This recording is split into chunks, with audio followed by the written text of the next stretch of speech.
feel like it's a play as opposed to another form of writing, because it can go deep as opposed to wide. I think that's how I described it to Paul when I first pitched the idea. I really wanted to go deep psychologically, and not necessarily, you read his memoir and it covers 20, 25 years of the most traumatic, some of the most dramatic war zones in U.S. foreign policy. And he, the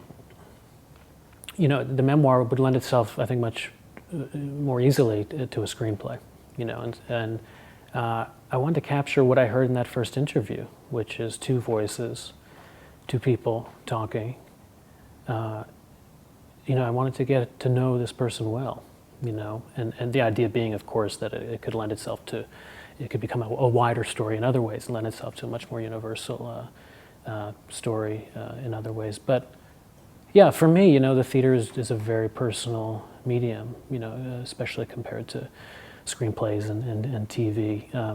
Maybe that's just the type of theater that I appreciate, but in some ways it has a lot to do with the poetry too, and my plays are probably considered somewhat poetic plays, as opposed to other types of theater. But again, it's to really try to capture nuance, ambiguity, ambivalence in character, in my mind, to capture reality in personality and psychology, on stage, which again is another similarity between what Paul does and what I try to do. What I identified with was, he really does feel like his job as a journalist, as a reporter, as a photographer to, tell the truth about something that either people can't see, won't see, have trouble accepting. Those are all ways in which I look at my art and art that I value.